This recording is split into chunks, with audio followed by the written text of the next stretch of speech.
mengkaji, dan harapan dari ilmu yang didapatkan adalah untuk diamalkan dalam kehidupan ini. Allahumma salli wa sallim ala abdika wa rasulika Sayyidina wa maulana Muhammadin wa ala alihi wa ashabihi ajma'in. Amma ba'd. Malam ini tanggal berapa? Malam 26 Rajab 1447 Hijriah. Artinya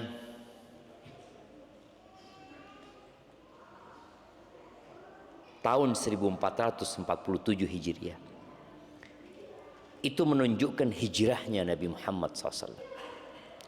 Tapi kalau bicara diutusnya Nabi Muhammad SAW, maka 1400 berapa jam? 60. Rasulullah SAW diutus ketika berumur 40 tahun. Lalu beliau berhijrah setelah 13 tahun dari dakwah beliau di kota Mekkah Al-Mukarramah. Maka dari diutusnya Nabi Muhammad SAW, tahun ini adalah tahun 1460 Hijriah. Sebagian umat Islam mungkin ada yang merayakan Isra dan Mi'raj. Ada di antara mereka yang berusaha untuk mengingatkan umat Islam dengan kewajiban sholat 5 waktu. Padahal seharusnya kita mengingatkan orang untuk sholat itu ya setiap saat. Dan tanda peringatan sholat itu setiap hari adalah dengan dikumandangkannya azan. Itu mengingatkan semua untuk sholat. Walaupun kita tahu disyariatkannya azan ini bukan di kota Mekah, tapi di kota Madinah. Setelah umat Islam Allah beri kesempatan membangun masjid. Yang sebelumnya mereka nggak bisa sholat di masjid. Kalaupun sholat di Masjidil Haram akan diganggu oleh orang-orang musyrikin.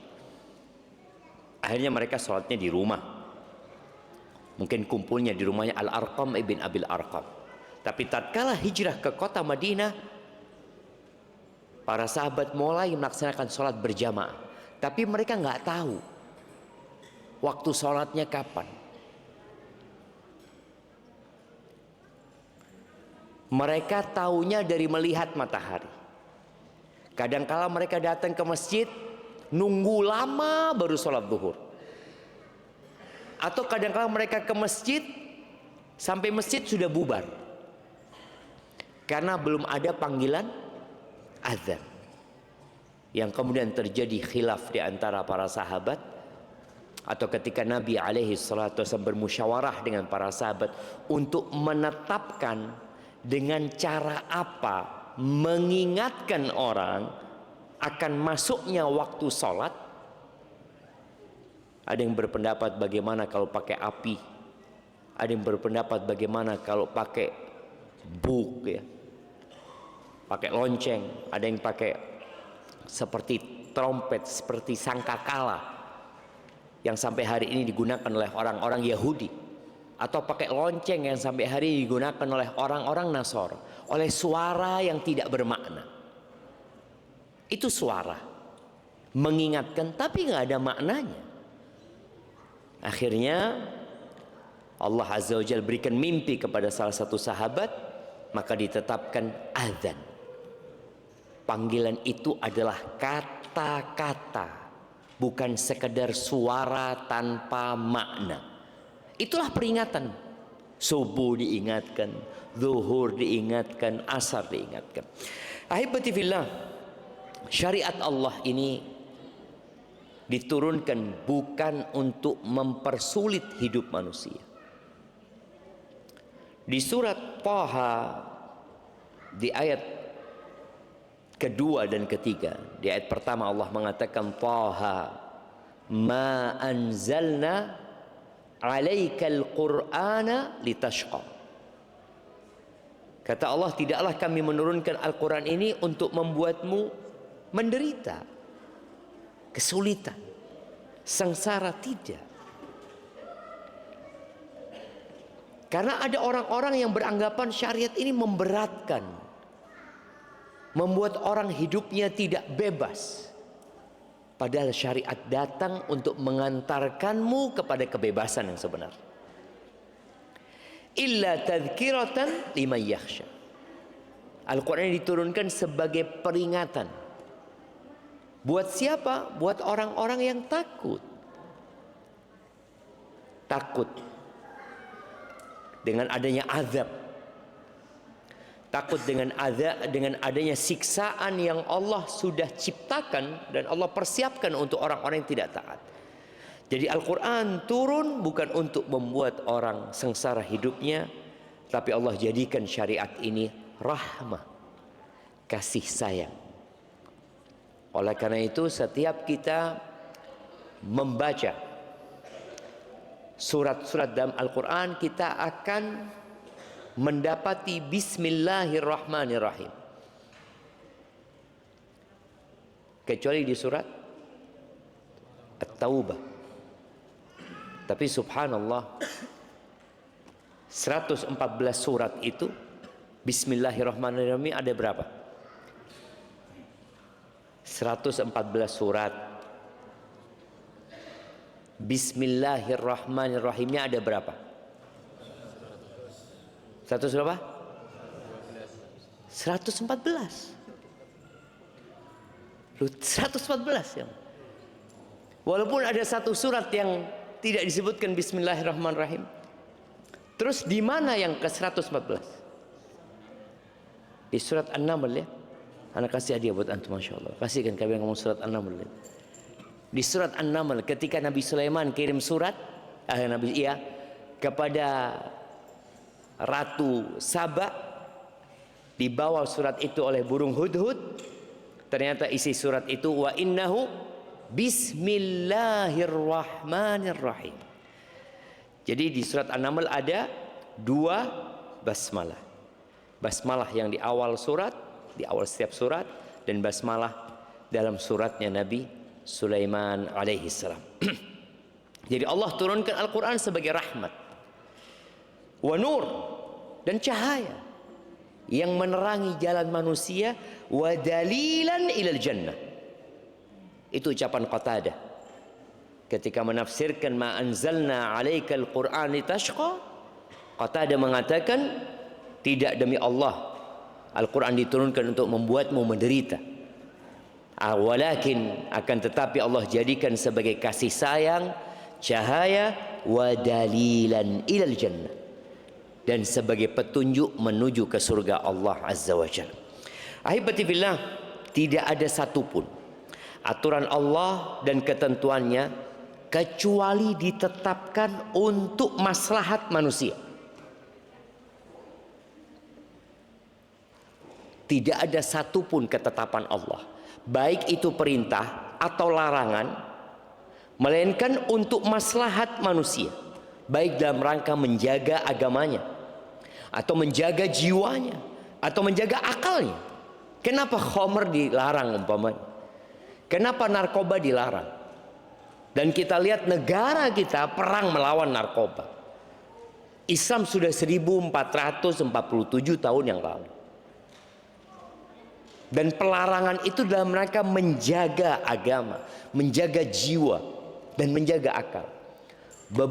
Beberapa waktu yang lalu di Jember, di mana? Di Gebang, yang ada mati itu gara-gara miras ya. Iya, berapa yang mati? 4 orang. Sisanya belum mati. Ya, ada kritis katanya apa, dan yang jelas nunggu mati semuanya. Tapi di sini Allah menjaga akal manusia, menjaga agamanya, menjaga jiwanya, dan menjaga keturunannya. Kenapa Allah haramkan zina? Bagaimana ketika zina diperbolehkan? Perempuan akan punya anak, tidak tahu bapaknya siapa, kayaknya itu bapaknya. Kenapa? Mirip ini sama itu. Tidak akan jelas. Bagaimana tahu-tahu antum di rumah antum mendapati laki-laki yang baru berzina dengan istri antum? Na'udzubillah min dzalik. Allah jaga kehidupan ini. Dan untuk menjaga harta. Kenapa dilarang riba? Kenapa dilarang merampok, mencuri? Dan kalau kita melihat orang-orang yang akhirnya melakukan pencurian motor, rata-rata hasil curiannya itu apa dipakai untuk bayar SPP anaknya? Jemaah, curanmor itu kira-kira hasilnya dipakai apa? Dipakai judol, dipakai miras, dipakai berzina. Maka subhanallah, Al-Quran dan syariat Allah turun ini benar-benar untuk kebutuhan manusia. Dan Allah tidak butuh dengan kita. Allah nggak butuh antum datang ke masjid ini. Ketika dikumandangkan azan di masjid-masjid yang lalu kita mendengarkan, jangan pernah berpikir, oh Allah butuh kita datang ke masjid. La. Allah Azza wa Jalla berfirman di surat Fatir ayat 15, ya ayyuhan nas, wahai umat manusia, antumul fuqara'u ilallah.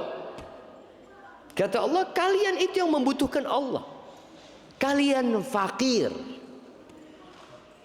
Tatkala Allah bikin sumbatan di jantung antum, tatkala Allah buat yang namanya ginjal tidak berfungsi, tatkala Allah buat empedu itu nggak lagi ada fungsi,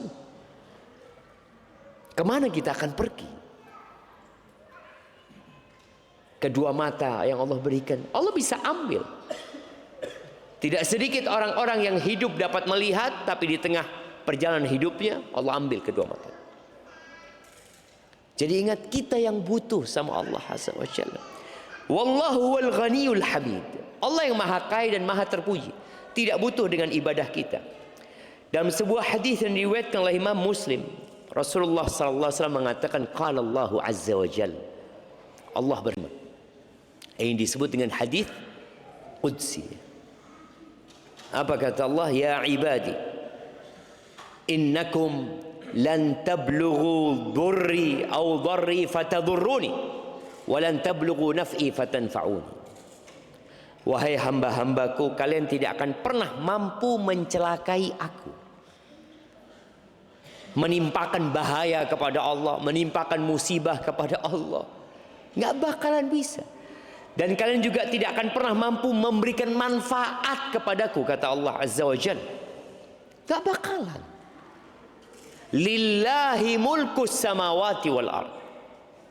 Milik Allah kerajaan langit dan bumi. Bumi yang kita pijak, rumah yang kita tempati, motor yang kita kendarai, berangkas yang kita isi uang di sana, tabungan-tabungan kita, milik siapa? Lillah. Milik Allah Azza wa Jalla.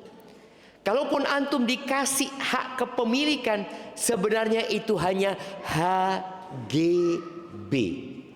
HGB.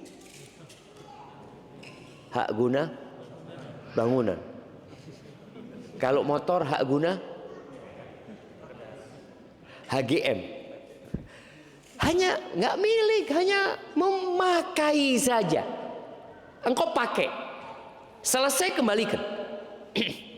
Dan kita melihat tatkala Rasul sallallahu alaihi wasallam menyembelih seekor kambing. Sebagian kita itu nyembelih kambing kalau akikah doang ya. Kalau enggak kurban. Nabi alaihi salatu wasallam kadang-kadang nyembelih kambing untuk dibagikan saja. Beliau nyembelih kambing dan ngomong sama Aisyah, bagikan. Akhirnya Rasulullah SAW pulang ke rumah. Beliau bertanya kepada Aisyah, "Mada baqiya?" Apa yang tersisa dari kambing kita? Kata Aisyah radhiyallahu taala anha, tinggal dhira, tinggal kaki depannya aja. Satu kaki depan. Ini sebuah cara pandang yang keliru. Maka Nabi alaihi salatu wasallam mengatakan kepada Aisyah, baqiya kulluha illa dhira'uh. Yang tersisa semua kambing itu kecuali kaki depan. Ternyata yang disedekahkan itu yang jadi milik, itu yang milik kita. Yang kita makan jadi kotoran, selesai. Maka Allah nggak butuh dengan ibadah kita. Kita yang membutuhkan. Siapa yang patuh, ya dia menyelamatkan dirinya sendiri, dan siapa yang menolak, ya dia merusak kehidupannya sendiri. Ahibati fillah, carut marut kehidupan. Kalau tema kita hari ini, karena ini hidupmu berantakan. Kita melihat dunia secara umum, lalu kita memandang kepada negeri kita, yang kalau mungkin bahasa berantakan tidak tepat ya. Kepala-kepala daerah, menteri-menteri yang akhirnya harus mendekam di penjara umpamanya. Ini kalau kita bicara secara negara. Kita melihat musibah yang datang silih berganti di berbagai tempat ya. Bicara masalah sosial, politik, ekonomi, dan semuanya berusaha untuk memberikan solusi. Setiap terjadi pergantian presiden, maka presiden yang baru akan berpikir apa solusi yang tepat. Ketika berganti gubernur, gubernur akan berpikir, dia tahu ada masalah di daerah kekuasaannya dan ingin memberikan solusi. Ketika terjadi pergantian bupati, dan boleh jadi sudah berulang kali berganti, tapi kok masalah itu seakan-akan tidak berhenti. Yang ada mungkin bertambah. Anak ketemu dengan salah satu perwira di kepolisian. Dia menyebutkan bahwasanya hampir atau seluruh penjara yang ada di Indonesia itu overload. Dan negara harus ngasih makan tuh penjahat-penjahat. Ada yang ngasih makan penjahat selama 15 tahun. Ada yang ngasih makan penjahat selama 20 tahun. Itu negara yang kasih makan. Dan dia mengatakan sebenarnya bukan negara, Ustaz. Rakyat yang memberi makan penjahat-penjahat itu. Iya. Maka akhirnya ada perubahan KUHP ya. Ada KUHAP juga yang dirubah. Semua berusaha untuk mencari solusi agar negeri ini tidak berantakan. Baik, itu mungkin permasalahan yang terlalu besar untuk kita bicarakan. Di rumah tangga kita, dalam kehidupan pribadi kita, kadang-kadang kita melihat masalah kita juga nggak selesai-selesai gitu. Maka jangan pernah antum menyelesaikan masalah yang besar sebelum menyelesaikan masalah diri antum sendiri. Karena ada cerita seorang yang mengatakan dia ingin merubah dunia. Bertahun-tahun dia berusaha untuk memikirkan bagaimana cara merubah dunia ini supaya lebih baik. Ternyata dia nggak berhasil. Akhirnya dia berpikir, aku akan merubah negeriku untuk menjadi lebih baik. Setelah bertahun-tahun dia nggak sukses. Kemudian dia berpikir, aku akan merubah kotaku. Berusaha dia untuk merubah kotanya untuk menjadi lebih baik, tidak sukses. Akhirnya dia berusaha untuk merubah kampungnya dan kembali tidak sukses. Lalu setelah dia agak tua, dia merasa ternyata aku harus merubah keluargaku sendiri. Tapi ternyata juga masih berantakan. Baru dia sadar ternyata yang aku harus lakukan adalah merubah diriku sendiri. Jadi semua dimulai dari diri kita. Kemudian baru keluarga kita. Gimana antum akan menyelesaikan urusan keluargamu kalau engkau masih punya PR sama dirimu sendiri? Dan subhanallah, yang pertama dihisap pada hari kiamat itu apa? Salat. Yang pertama dihisap itu adalah salat. Dalam hadis yang diriwayatkan oleh Abu Dawud dan Tirmidzi dan Imam Nasa'i dari Abu Hurairah radhiyallahu taala anhu, Nabi alaihi salatu wasallam bersabda, Inna awwala ma yuhasabu bihil abdu yaumal qiyamati min amalihi salatuhu. Dari semua amalan manusia, semuanya, yang pertama dihisap itu adalah salatnya. Engkau haji, engkau sedekah, engkau umroh, engkau puasa, engkau berzikir, engkau beristighfar, engkau menyambung silaturahim, engkau berbakti sama orang tua, apa saja yang engkau amalkan dalam kehidupan ini, yang pertama akan dihisab salatuhu, salat. Lalu kata Nabi alaihi salatu wasallam, fa in saluhat faqad aflaha wa anja. Kalau salatnya benar, maka dia telah sukses dan telah berhasil, nggak bakal berantakan hidup. Wa in fasadat faqad khaba wa khasir. Tapi kalau ternyata rusak salatnya, maka dia merugi dan sengsara hidupnya. Fa in intaqasa min fardhatihi syai', apabila ternyata pada waktu hisab nanti salat wajibnya ada kurangnya. Bicara kurang ini para ulama mendetailkan, boleh jadi jumlah sholat wajibnya yang kurang karena dia pernah tidak sholat, atau sifat sholatnya yang kurang sempurna. Sholatnya kalau dihitung dia sholat selama 50 tahun, jumlah sholatnya pas 50 tahun. Kalau dia sholat sejak umur 7 tahun, anggap ketika anak-anak, atau umur 10 tahun atau umur 15 tahun ketika dia sudah baligh, itu dihitung sholatnya full, dia nggak pernah meninggalkan sholat sama sekali. Tapi ternyata kurangnya bukan di jumlahnya, kurangnya di kualitas sholatnya. Maka ketika ada kekurangan, Allah Azza wa Jalla berkata, unzuru hal li abdi min tatawwu'. Lihat, perhatikan, apakah hambaku ini punya sholat sunnah? Ada sebagian kita yang sholatnya cuma sholat wajib ya, nggak pernah sunnah sama sekali. Boleh jadi wajibnya tadi secara kualitas banyak kurangnya. Ketika dilihat nggak punya sholat sunnah orang ini, ya sudah ditulis kurang, nggak bisa disempurnakan.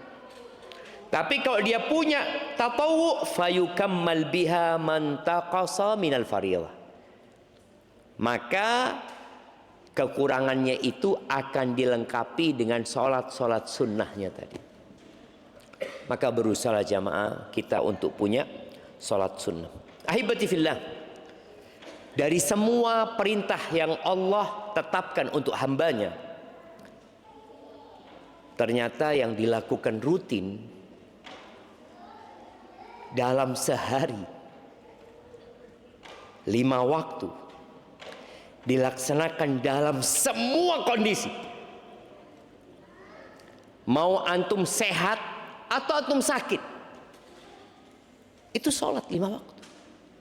Antum sakit, di rumah sakit, antum sedang mau dioperasi, wajib nggak sholat? Tetap wajib sholat. Kecuali antum tidak sadar, separah apapun, orang lumpuh tidak dapat menggerakkan kedua kakinya, tidak pula dapat menggerakkan kedua tangannya, dia hanya berada di atas ranjang. Apakah gugur kewajiban sholat? Tidak. Dalam kondisi perang, di medan perang, subhanallah, pada saat perang Khandaq, Umar bin Khattab itu datang, sudah masuk waktu maghrib. Dia mengatakan kepada Rasul sallallahu alaihi wasallam, ya Allah, ya Rasulullah, semoga Allah memenuhi perutnya orang-orang musyrikin itu dengan api, kata Umar bin Khattab. Mereka membuat kita ketinggalan sholat asar. Bayangin, ini perang karena mereka penjagaan parit dan musuh terus menyerang. Sholat khauf tidak mungkin dilakukan karena jumlah pasukan sangat sedikit. Maka subhanallah pada waktu itu Umar sampai ketinggalan sholat asar, maghrib. Ketika laporan kepada Nabi SAW, apa kata Nabi Muhammad SAW? Wallahi ma sallaina. Demi Allah kita belum ada yang sholat. Nggak ada yang sholat pasukan itu yang bersama Nabi SAW. Itu satu kejadian. Kejadian lainnya, mereka sholat zuhur, asar, maghrib, isya di waktu isya. Kondisinya mencekam dan menakutkan. Itu terjadi. Tapi nggak ada cerita yang meninggalkan sholat. Dalam kondisi perang pun tetap wajib sholat. Nabi juga mendoakan buat orang-orang musyrikin agar Allah memenuhi kuburan mereka dan rumah mereka dengan api. Gara-gara membuat para sahabat jadi nggak bisa sholat. Tapi tadi kewajiban tidak gugur. Antum naik pesawat wajib nggak sholat? Wajib. Naik kapal laut wajib sholat. Naik motor tinggal berhenti antum naik motor. Tapi subhanallah, dalam semua kondisi. Anda ingat dengan cerita Abdullah bin Unais. Abdullah bin Unais ini dipanggil sama Nabi SAW setelah kekalahan umat Islam di perang Uhud. Ya Abdullah, kata dia, aku minta engkau membunuh satu orang, Khalid bin Sufyan al-Hudhali. Abdullah bin Unais ini nggak punya rasa takut, seorang pemberani. Nabi tahu, maka dia utus sendirian, nggak bawa pasukan, sendirian. Di mana dia ya Rasulullah? Dia sedang mengumpulkan pasukan untuk menyerang kota Madinah. Dia ada di dekat Arafah sana, di Mekah sana. Ana lupa nama lembahnya itu.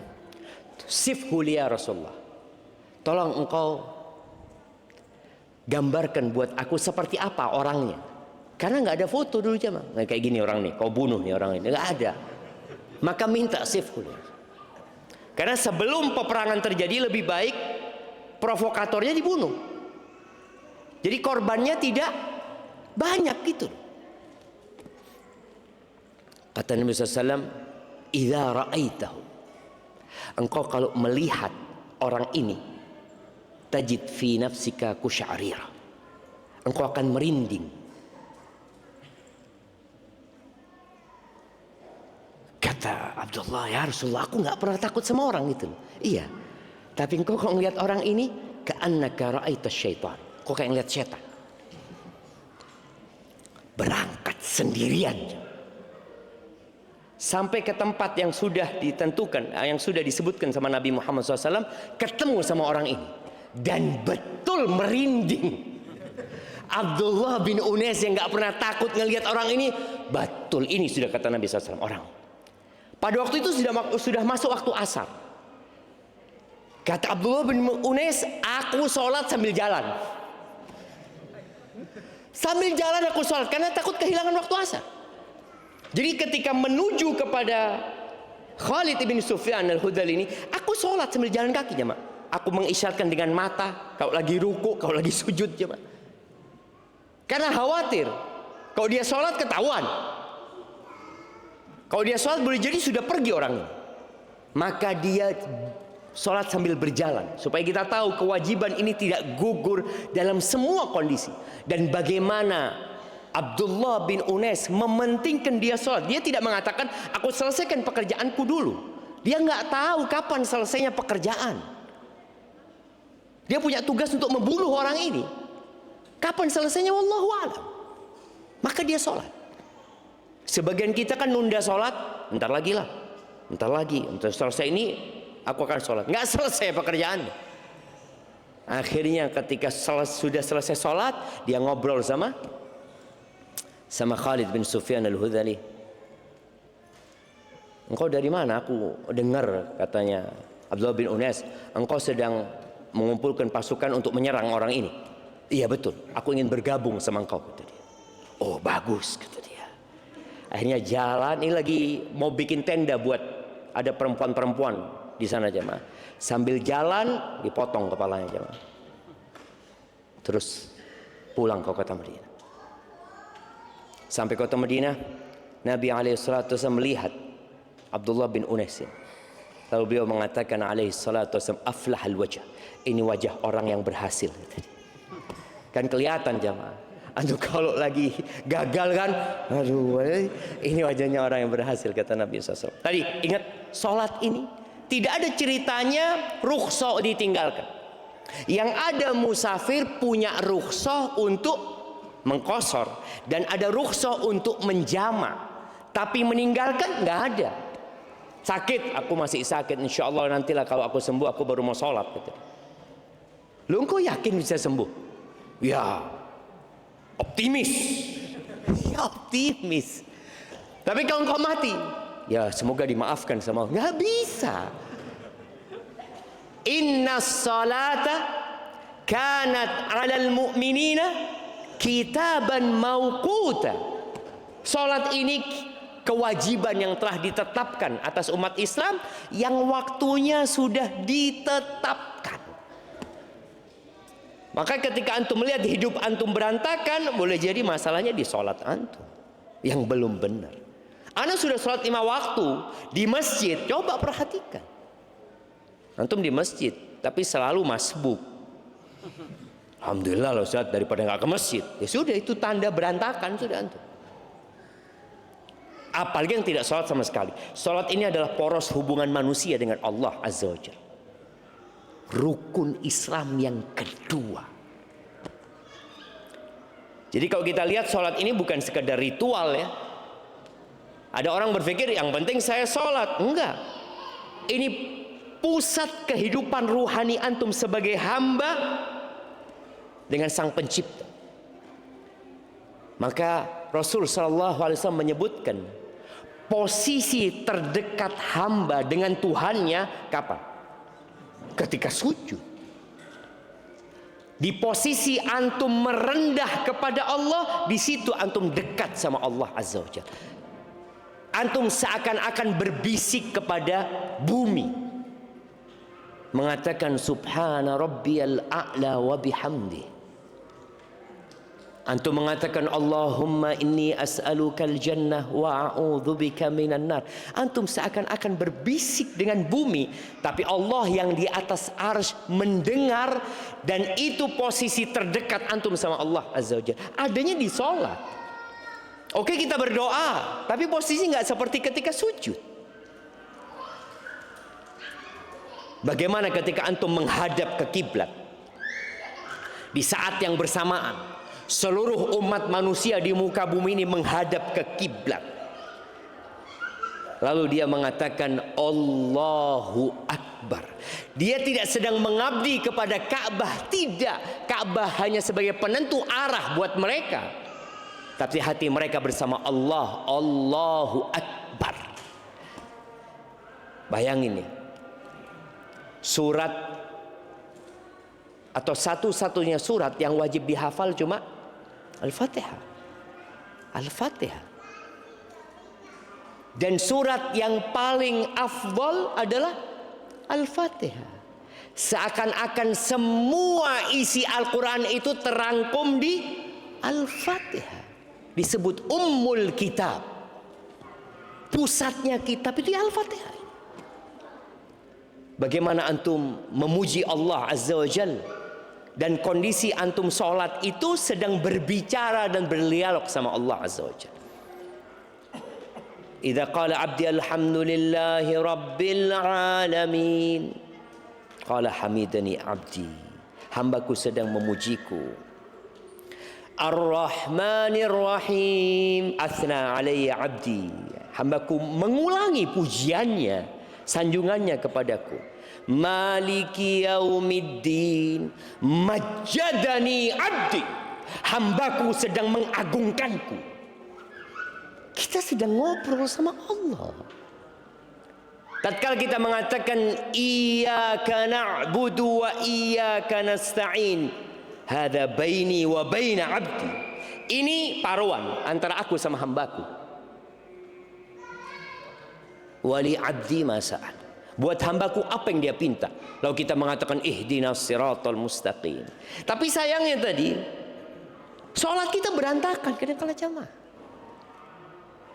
Kita sholat memikirkan solusi. Dan ana sendiri sama. Ya mungkin nggak sama, ana lebih parah boleh jadi. Afwan kalau ana ngomong gitu. Kadangkala ana sholat, ana sedang punya masalah yang ana hendak selesaikan. Setan itu datang membuat kita berpikir. Kita berpikir kalau sholat memikirkan masalah itu akan ada solusi. Nggak ada. Yang ada sholat antum tidak khusyuk. Ruku antum pun tidak jadi ruku. Karena antum memikirkan solusi. Apa ya Allah kira-kira solusinya? Bagaimana kalau seperti ini? Bagaimana kalau seperti ini? Padahal solusinya ketika antum mengatakan Subhana Rabbiyal A'la. Fokus Subhana Rabbiyal A'la. Subhana dzil jabaruti wal malakuti wal kibriyai wal azam. Maha suci Allah yang memiliki segala kekuasaan, segala keperkasaan, segala keagungan. Allah yang punya segalanya. Lalu kenapa engkau harus memikirkan masalah itu ketika sholat? Engkau sedang berbicara sama Allah. Maka ingat tadi, yang punya utang, gak usah mikir antum gimana ya bayar utangnya. Allahu Akbar, subhana rabbiyal azim wa bihamdi. Itu utang, apa anda harus jual aset? Ya apa? Terus dia memikirkan solusi. Enggak. Maka tadi, ingat bahwasanya sholat ini poros hubungan hamba dengan Tuhannya, tolong dijaga. Makanya Allah Azza wa Jalla mengatakan wa aqimis sholata li dzikri. Dirikan sholat untuk mengingatku engkau. Ahibati fillah, jangan sampai kesibukan kita dengan dunia membuat kita lupa dengan sholat. Di surat Al-Munafiqun ya, kita tahu orang-orang munafik ini paling berat untuk sholat di masjid.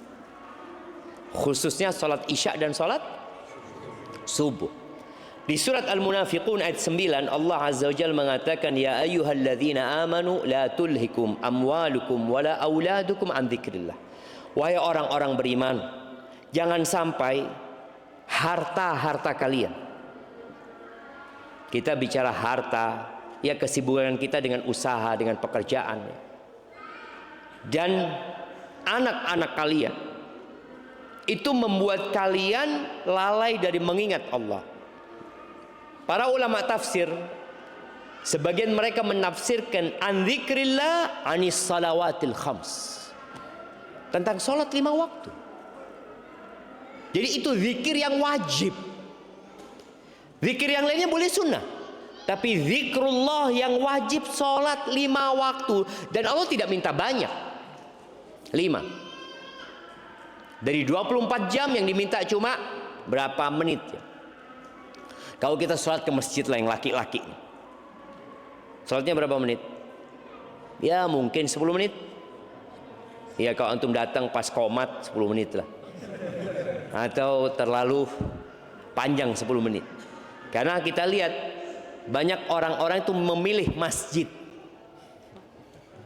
Memilih masjid dalam rangka bukan mengejar kualitas, tapi hanya mengejar kuantitas. Yang penting sholat.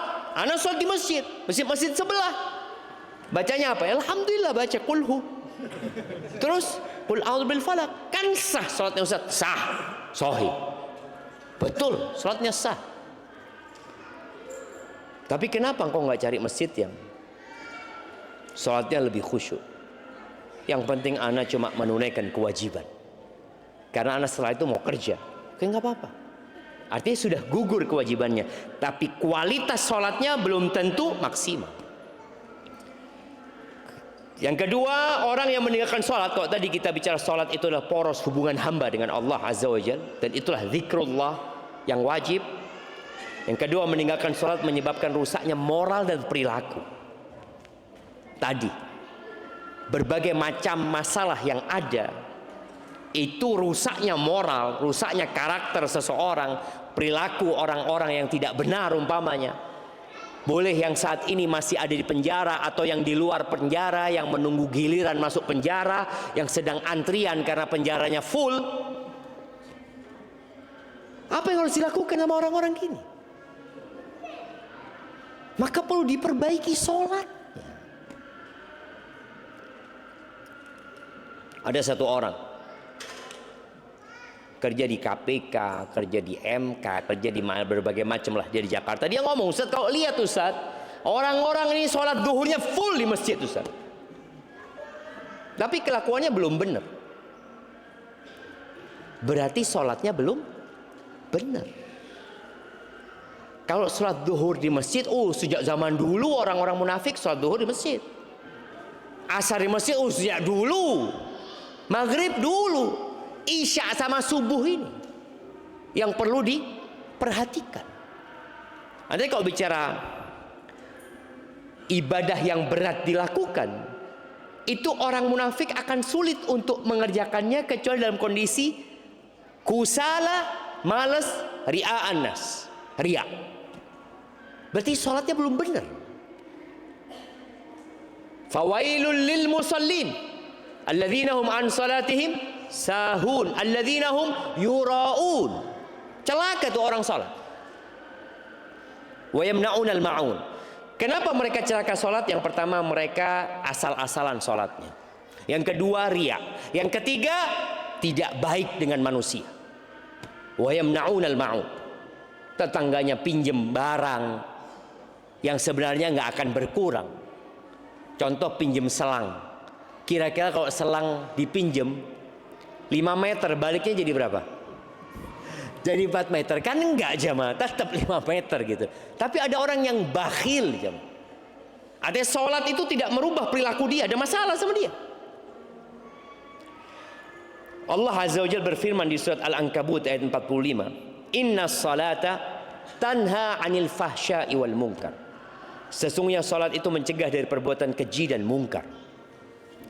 Ana masih ingat ya, dengan Ustadz Jeffrey Al-Bukhari. Antum pernah dengar beliau ya? Taib, kita dengarkan adzan dulu.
tafsiratul.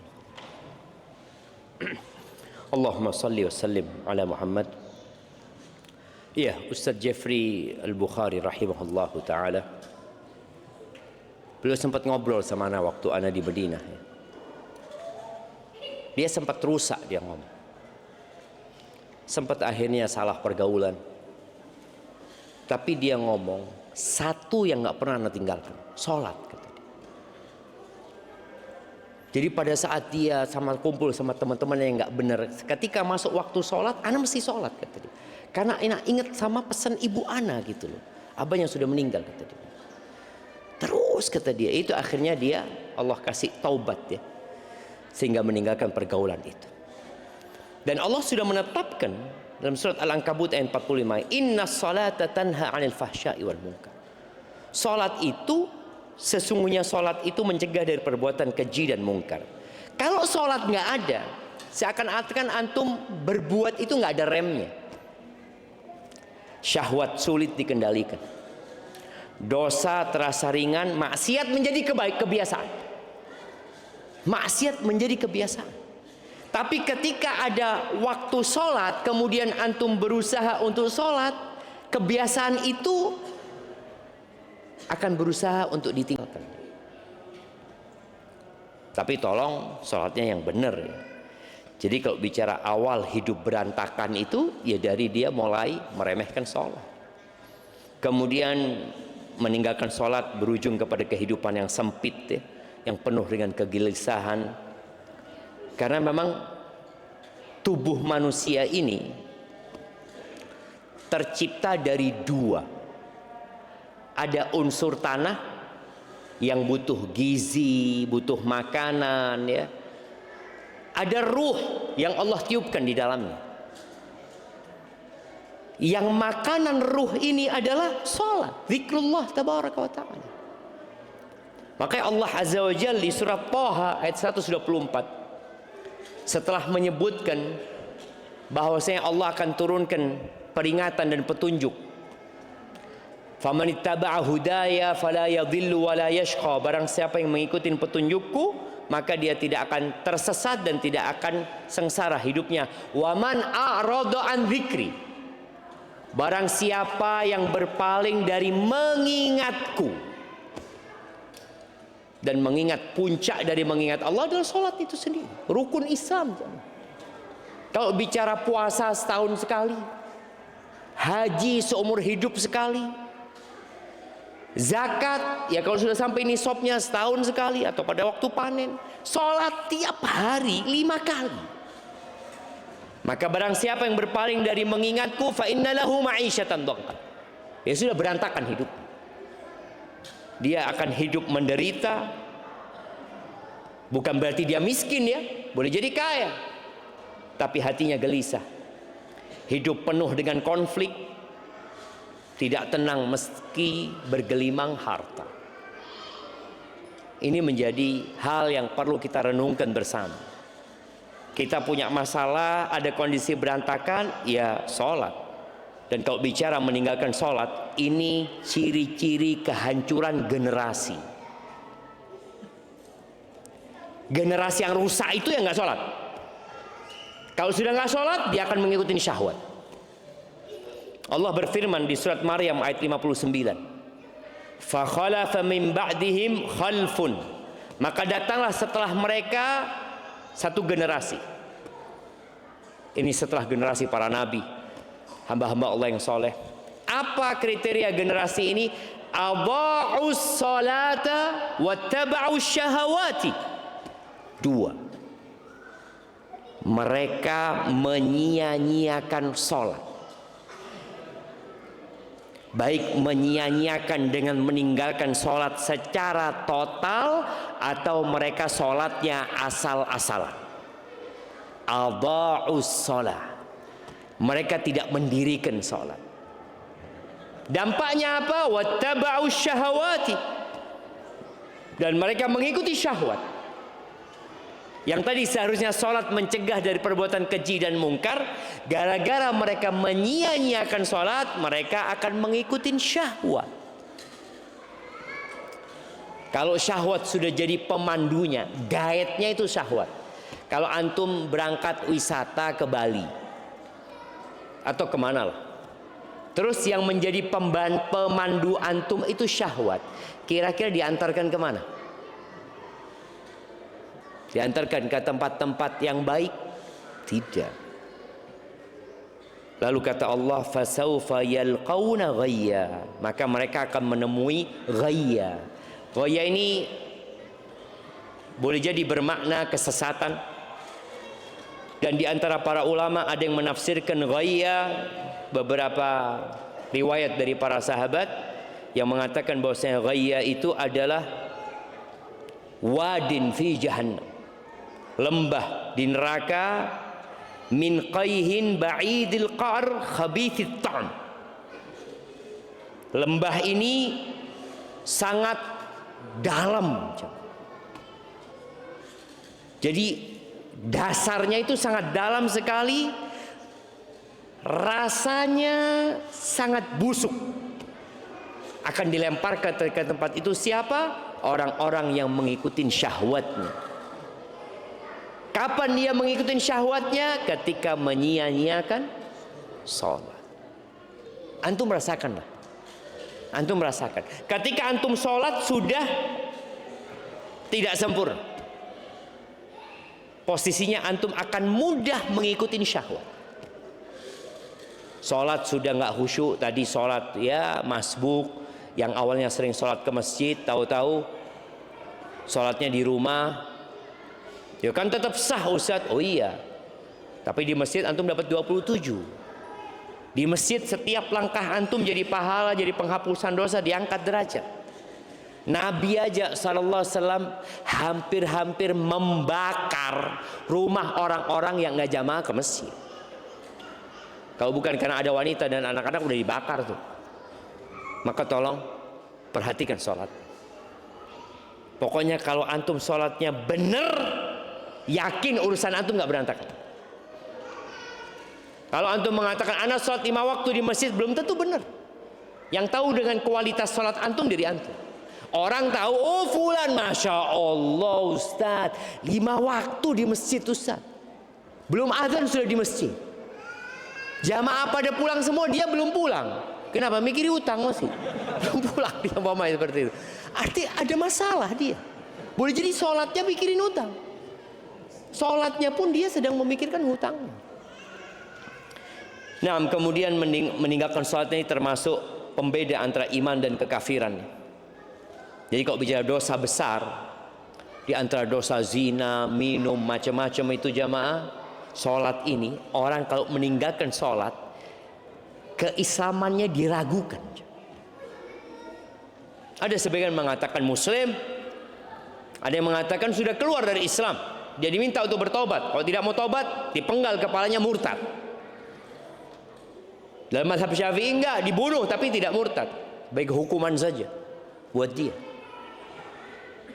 Dan yang jelas kalau antum nggak sholat atau sholatnya berantakan, maka akan hilang berkah dalam kehidupan kita. Rumah tangga antum, kehidupan usaha dan kerjaan antum. Tapi kalau orang jaga sholat, apapun masalahnya insya Allah bisa dikontrol. Sholat ini mengajarin kita disiplin. Waktunya ditetapkan. Sebelum waktu, umpamanya antum, ana mau sholat zuhur Ustaz, insya Allah besok jam 10 Ustaz. Supaya apa? Supaya termasuk orang yang mensegerakan sholat, pahalanya lebih banyak. Nggak bisa.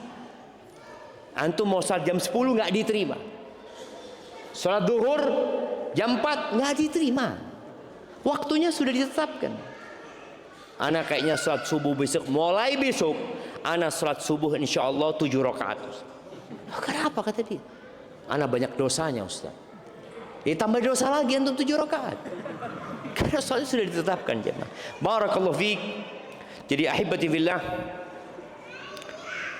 jangan pernah memutuskan hubungan sama Allah. Ingat ketika antum tidak sholat, antum memutuskan hubungan sama Allah Azza wa Jalla. Antum mengundang kegelisahan dalam hidup antum. Antum sedang menghancurkan rumah yang antum bangun. Tadi bahasanya hidup antum akan berantakan. Tapi kalau sholatnya benar, semuanya benar. Ingat, bicara sholatnya benar itu bukan hanya bicara jumlahnya yang benar, bukan hanya pelaksanaannya di masjid, tapi bagaimana kita menghadirkan ruh dalam sholat itu dengan kekhusyuan itu sendiri. Barakallahu fikum. Taib, ini ada pertanyaan yang masuk. Assalamualaikum WRWB. Maaf Ustadz, izin bertanya. Antum kalau jawab kayak apa? Waalaikumsalam WRWB juga gitu jamaah. Ini jangan terlalu bakhil lah jamaah. Doa itu jangan disingkat. Assalamualaikum warahmatullahi wabarakatuh. Tentunya beda ketika antum menulis Assalamualaikum warahmatullahi wabarakatuh dan tulisan antum nanti ditimbang di mizan pada hari kiamat, berbeda dengan tulisan Assalamualaikum WRWB. Assalamualaikum warahmatullahi wabarakatuh berbeda dengan WRWB. Maka tolong ketika antum menulis, ingat dengan mizan, karena akan ditimbang apa yang antum sedang tulis. Maaf Ustadz, izin bertanya, gimana biar kita cepat umroh? Minta tutorialnya agar cepat umroh. Ya berangkat aja antum. Kalau cepat umroh ini kita tahu, ibadah umroh dan haji ini hanya untuk yang mampu. Antum bisa mendapatkan pahala umroh dan haji tanpa ke Mekah. Sholat subuh, duduk, berzikir sampai matahari terbit, kemudian sholat 2 rakaat, udah dapat pahala umroh dan haji yang sempurna. Itu kalau bicara pahala. Tapi kalau untuk bicara anak ingin umroh Ustaz, anak ingin ke Mekah, anak ingin melaksanakan tawaf di Baitullah, anak ingin sa'i di sana, bagaimana supaya bisa cepat ke sana? Ya antum nabung. Nabung. Jangan berpikir seperti orang-orang yang ikut judol, kalau menang nanti saya mau umroh. Tidak jamaah. Karena ada orang-orang kayak gitu jamaah. Dia berpikir nanti saya mau umroh Ustaz, kalau menang gitu kan. Enggak. Jadi antum nabung, niat, dan semoga Allah mudahkan. Sambil terus berdoa ya. Dan ana doakan yang belum bisa berangkat umroh segera umroh jamaah. Bismillah, afwan Ustaz, izin bertanya. Qadarullah, bulan ini saya terkena efisiensi karyawan di kantor. Awal saya bekerja di perbankan selama 10 tahun. Lalu saya hijrah dan membuka usaha kecil-kecilan di rumah. Dan beberapa barang terjual untuk kebutuhan hidup karena penghasilan dari toko tidak cukup untuk biaya pendidikan dan rumah tangga. Lalu saya mendapat pekerjaan lagi di lembaga sosial. Harapan saya bisa bekerja sambil belajar untuk tabungan akhirat. Dan di tahun ini saya terdampak efisiensi karyawan sehingga harus diberhentikan. Pertanyaan saya, apakah ini merupakan dampak dari dosa-dosa saya di masa lalu dan keputusan-keputusan yang tanpa dipikir dan menyebabkan hidup saya berantakan? Mohon nasihatnya dan pencerahannya Ustaz. Iya, yang pertama Anda minta maaf sebelumnya buat teman-teman yang tatkala dia punya masalah, dia berpikir ini gara-gara masa lalu. Boleh jadi gara-gara masa lalu, tapi boleh jadi karena dosa antum hari ini. Jangan pernah berpikir antum sudah selesai. Sejak anak hijrah, anak sudah nggak pernah berbuat dosa Ustaz. Jadi kalau ada masalah, dosa masa lalu, masalah dosa masa lalu. Ini menunjukkan ada ujub di diri antum. Seakan-akan antum udah nggak berbuat dosa lagi gitu. Iya, maksudnya anak nggak berbuat dosa besar, kalau dosa kecil masih terus-terusan Ustaz. Iya, dosa kecil ini kalau terus-terusan dilakukan jadi besar. Maka apa yang antum alami, antum harus meyakini itu terjadi karena takdir Allah Azza wa Jalla. 50.000 tahun sebelum penciptaan langit dan bumi sudah dicatat antum akan diberhentikan. Sudah ada. Tatkala antum diberhentikan, apa yang seharusnya antum katakan? Inna lillah, sesungguhnya kami itu milik Allah. Wa inna ilaihi raji'un, dan sesungguhnya kami akan kembali kepada Allah Azza wa Jalla. Lalu katakan, Allahumma ajurni fi musibati, ya Allah berikan pahala di musibahku ini, wa akhlif li khairan minha, dan berikan kepada aku ganti yang lebih baik. Ketika antum kena musibah, baca itu. Baik, yang kedua, Bicara rizki, ingat rizki antum bukan di tempat kerja itu. Rizki antum ada di langit. Di antara yang membuka pintu langit adalah beristighfar. Orang itu banyak berpikir ya harus bekerja. Iya, tapi tidak semuanya harus bekerja. Berapa banyak orang yang dapat rizki nggak kerja? Iya Ustaz, dia dapat warisan, ya alhamdulillah. Loh iya siapa? Ada kan orang nggak kerja. Ana masih ingat di Surabaya pas Sidoarjo ada anak SMA aja. Tahu-tahu dia dapat kiriman di rekeningnya 475 miliar. Anak SMA sudah kerja apa belum? Belum. Ternyata bapaknya mati dan itu pembagian warisan. Tapi setelah ditransfer itu langsung rekeningnya diblokir sama bank. Ini apa ini? Sahih. Tapi tadi ketika kita berpikir rizki itu dengan bekerja saja, enggak. Bekerja salah satu sebab mendapatkan rizki. Di antara pintu rizki itu adalah bertobat dan beristighfar. Nabi Nuh ketika berkata kepada kaumnya alaihi salam, "Faqultu astaghfiru rabbakum innahu kana ghaffara yursilis samaa 'alaikum midrara wa yumditkum bi amwal." Allah akan kasih buat kalian amwal, harta, wa banin, anak-anak, wa yaj'al lakum jannatin wa yaj'al lakum anhara. Allah akan buatkan untuk kalian sungai-sungai, kebun-kebun. Istighfar. Maka tadi buat teman-teman yang punya masalah selesai sholat, duduk istighfar. Ada istighfar setelah sholat yang 3 kali, ada istighfar umum. Antum duduk. Dan usahakan antum punya waktu istighfar. Yang duduk istighfar, enggak, saya istighfarnya sambil jalan, enggak apa-apa. Sambil jalan, sambil nyapu, tapi antum perlu punya waktu yang menghayati istighfar antum. Bagaimana Abdullah bin Umar bin Khattab radhiyallahu taala anhuma menghitung, atau sahabat yang lainnya juga. Rasulullah sallallahu alaihi wasallam sekali duduk beliau mengatakan, Rabbighfirli wa tub alayya innaka antat tawwabur rahim. Rabbighfirli wa tub alayya innaka antat tawwabur rahim. 100 kali ya. Sekali duduk. Antum coba lakukan itu. Dan Nabi alaihi salatu wasallam kalau sudah mengamalkan sesuatu, beliau akan jaga tuh amalan. Idza amila amalan athbatahu. Maka berusaha. Jadi tadi antum di PHK, alhamdulillah. Kenapa alhamdulillah? Antum punya waktu untuk istighfar. Waktu antum yang biasanya untuk kerja dari jam 8 atau sampai jam 4, antum gunakan jam 8 sampai jam 4 duduk istighfar. Waduh, insya Allah bisa nggak jam? Kadang-kadang kita berpikir, ngapain istighfar? Lo ngapain? Antum sedang cari rizki. Itu juga pintu rizki. Tawakal. Boleh jadi di antara yang membuat rizki antum sempit dan hidup antum berantakan, antum menggantungkan kepada manusia, menggantungkan kepada sebab, lupa dengan pencipta sebab. Allah musabbibul asbab. Itu semua hanya sebab tadi. Ada orang yang bekerja jamaah, subhanallah.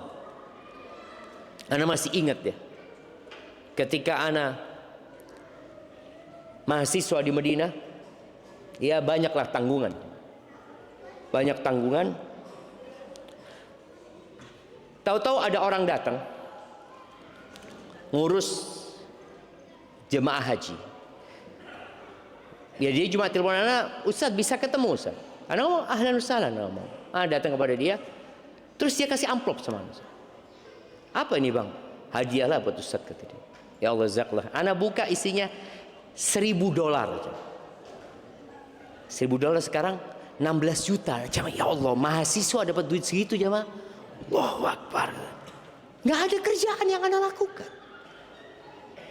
Tapi tadi tatkala kita minta sama Allah, rizki akan datang dari arah yang tidak sangka-sangka.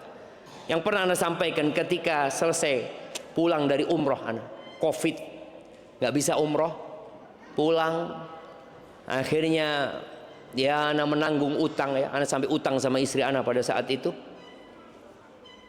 nggak punya uang, saudara. Tahu-tahu ada orang yang WA Ana, Ustaz, Umi minta nomor rekening Ustaz. Buat apa bang, kata dia. Nggak tahu, kayaknya ya mungkin dia tahu Ana sedang susah. Tahu-tahu dia kirim 30 juta. Ana lihat, mana? Ana berpikir di mana ada orang mau ngasih duit 30 juta. Mungkin kalau kerja, ngisi ceramah, mereka kasih amplop, oke, itu mungkin masih dipikirin. Ini nggak ada apa-apa, jemaah. Tidak ada apa-apa. Dia cuma ngomong, Umi kok kepikiran sama Ustadz, kata dia. Bukan Umi Ana, Uminya dia. Transfer, Masya Allah. Maka Ana ingat sama orang itu terus. Karena dia ya berbuat baik di saat Ana nggak berbuat baik apa-apa sama dia. Artinya itu bukan balas budi, tapi orang hanya ingin berbuat baik. Siapa yang menggerakkan hatinya? Allah Azza wa Jalla. Jadi jangan cuma antum berpikir kerja. Ada orang kerja terus, tahu-tahu majikannya kabur, nggak dibayar. Ada jemaah, ada orang-orang yang kerja tapi nggak dibayar. Assalamualaikum warahmatullahi wabarakatuh. Izin menyampaikan titipan pertanyaan dari teman saya. Saya mahasiswa tingkat akhir jurusan gizi yang sedang kehilangan arah. Jujur Ustaz, saya sedang berada di titik yang sangat membingungkan. Saya insya Allah sebentar lagi lulus, tapi saya terasa tidak punya gairah, passion untuk melanjutkan profesi ini. Padahal saya tahu ini profesi yang mulia. Saya ingin pindah jalur, tapi takut ini hanya pelarian atau mengikuti ego semata. Mohon nasihatnya Ustaz, bagaimana cara membedakan keinginan yang merupakan petunjuk Allah dengan bisikan hawa nafsu yang ingin lari dari tanggung jawab ilmu, dan bagaimana cara menemukan tujuan hidup sebagai hamba agar jalan yang saya pilih kelak benar-benar menjadi ibadah, bukan sekedar pelarian untuk menenangkan diri. Jazakallah khair. Ya, ini hal yang biasa dihadapi oleh mahasiswa di semester akhir ya. Ana juga pernah menghadapi masalah seperti itu. Tapi Ana ingat pada waktu semester 6 waktu itu, apa semester 7 ya, yang tahu-tahu Ana kehilangan semangat untuk belajar. Hilang semangat itu. Itu yang disebut dengan futur ya. Futur, dari semangat tahu-tahu jadi nggak semangat. Apa yang perlu dilakukan? Yang pertama, orang itu harus meminta petunjuk kepada Allah Azza wa Jalla. Dia perlu istikharah, minta pilihan dari Allah. Boleh jadi ada orang-orang yang dia kuliahnya pertanian, kerjanya teknik. Ada jemaah. Kita punya salah satu tim IT di kampus kita itu lulusan pertanian, tapi dia jadi tim IT gitu. Ya dia katakan anak tetap menanam Ustaz, tapi menanam chips, menanam apa gitu, menanam. Tetap yang ditanam beda gitu loh, seperti itu. Tetap ada yang dia tanam di situ Mama. Tadi antum perlu minta petunjuk. Maka kalau dikatakan apakah ini godaan atau karena memang antum sedang futur. Kalau bicara gizi, mungkin antum akan bisa memberikan manfaat yang banyak buat orang lain. Tapi biasanya posisinya memang sedang jenuh dengan belajar, sedang jenuh dengan yang antum tekuni. Maka usahakan salat istikharah, lalu bermusyawarah. Bermusyawarah ini orang itu harus dengar. Antum itu tadi mau lari dari ini kemana? Karena ada orang yang kuliah itu bukan karena keinginan dia jurusan itu, tapi karena jurusan yang lain sudah tutup. Ada yang seperti itu. Dia kuliah sekedar menghabiskan waktu. Dan ini masalah besar. Ini juga masalah buat negeri kita. Dulu lulus SD langsung bekerja. Dulu lulus SMP langsung bekerja. Lulus SMA, Masya Allah jangan. Sekarang S2 nggak kerja. S2. Masalahnya apa? Jadi kadang-kala masalahnya memang ya orang berpikir saya harus jadi pegawai di tempat itu. Akhirnya kalau bicara jadi pegawai, Kalau tempat itu sudah full, nggak bisa aku bekerja di tempat itu. Terus di sana juga penuh, PT itu sudah penuh, nggak ada. Tadi yang terkena efisiensi itu harus keluar juga. Karena kita berpikir bekerja itu harus ikut orang. Enggak. Boleh jadi antum yang di PHK, antum yang tidak diterima melamar pekerjaan, Allah sediakan buat antum usaha. Jadi berpikirlah, kalau saya nggak bisa diterima di tempat itu, ya saya akan usaha. Seorang sahabat yang datang kepada Nabi alaihissalatu wasallam mengeluh dia tentang kebutuhan hidupnya, yang akhirnya Nabi berikan kepada dia apa? Kapak dan tali. Cari kayu sudah. Apakah sekarang mungkin mencari kayu? Ya, kemarin banjir di Sumatera itu gara-gara cari kayu itu sama. Iya, artinya sekarang masih mungkin cari kayu, tapi dengan cara yang benar gitu jamaah. Cari kayu itu masih bisa, kayu bakar atau apa. Ada, subhanallah, orang yang jual kayu bakar. Dia jual kayu bakar pakai sepeda. Antum pernah lihat yang ditumpuk-tumpuk? Naik sepeda dia, keliling jamaah. Akhirnya setelah itu dia jualan kayu yang besar-besar. Setelah itu subhanallah, dia jualan akar-akar pohon. Lalu Allah berikan rizki kepada dia, dia bisa ekspor ke Jepang. Padahal dia tidak bisa membaca dan menulis, buta huruf. Supaya kita tahu juga rizki itu tidak bergantung dengan ijazah. Jangan antum berpikir kalau antum S2 rizkinya lebih banyak daripada yang lulusan SMA. Belum tentu. Ada yang S2 kerja sama yang lulusan SMA. Ada. Maka tadi berkaitan dengan ini, ya coba diajak musyawarah atau musyawarah dengan teman antum yang bisa memberikan arahan. Antum memang condongnya kemana? Antum memilih jurusan itu kenapa dulunya gitu loh.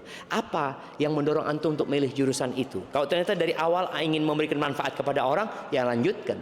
Kalau ternyata enggak, sekedar ya karena nggak ada pilihan lain, ya masuk sana. Ya boleh jadi antum lulus, antum dapat ilmu, ya sudah.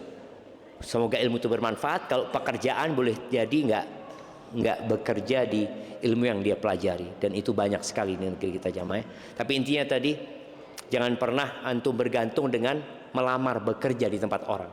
Harus bekerja sama orang. Nggak harus jamaah. Pintu-pintu rezeki itu salah satunya adalah beristighfar, bertakwa kepada Allah, bertawakal, bersedekah, dan yang lainnya. Jazakumullah khair. Itu mungkin dapat Anda sampaikan, mungkin sisanya kita jawab di pertemuan yang akan datang. Subhanakallahumma bihamdika asyhadu an la ilaha illa anta astaghfiruka wa atubu ilaik. Assalamualaikum warahmatullahi wabarakatuh. Waalaikumsalam.